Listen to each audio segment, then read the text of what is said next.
কার জন্য করলেন?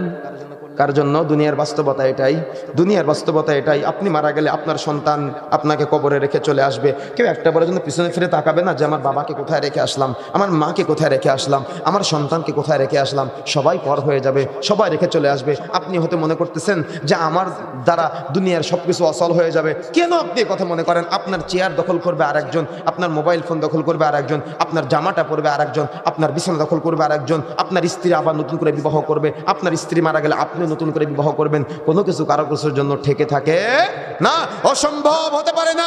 এই জন্য মনে রাখার চেষ্টা করবেন, রিজিকের চিন্তায় কখনো হারাম উপার্জন করবেন না। পিতামাতাকে কখনো বৃদ্ধাশ্রমে রেখে আসবেন না।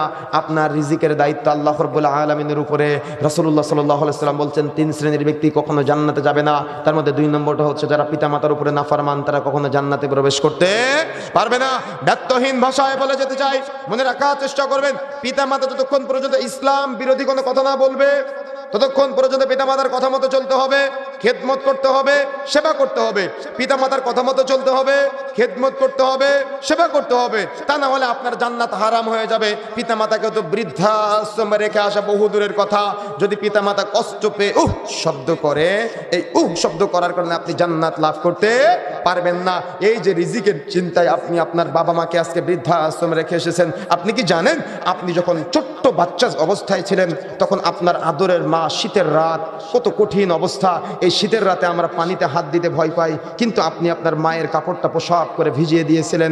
আপনার মা একটুও রাগ করে নাই। আপনার মা হাসি মুখে আপনার কাপড়টা পরিবর্তন করে আরেকটা কাপড় বা আরেকটা প্যান্ট আপনাকে পরিয়ে দিয়েছিল, আবার নতুন করে সুন্দর করে আরেকটা নতুন কাপড়ে আপনাকে জড়িয়ে নিয়েছিল। এই মাকে আপনি বৃদ্ধাশ্রমে রেখে আসলেন। আপনার বাবা আপনার জন্য কত কষ্ট করে, মাথার ঘাম পায়ে ফেলে সকাল থেকে সন্ধ্যা পর্যন্ত উপার্জন করে আপনার জন্য নেওয়ার চেষ্টা করে। এই বাবাকে আপনাকে বৃদ্ধাশ্রমে রেখে আসলেন সামান্য আপনি রিজিকের চিন্তায়, সামান্য আপনি আপনার স্ত্রীর প্ররোচনায় পড়ে। এটা আপনার জন্য হারাম হয়ে যাবে। বাবা মা যদি কষ্ট পেয়ে শব্দ করে, আপনি জান্নাত লাভ করতে পারবেন না। এজন্য সতর্ক হতে হবে, সাবধান হতে হবে।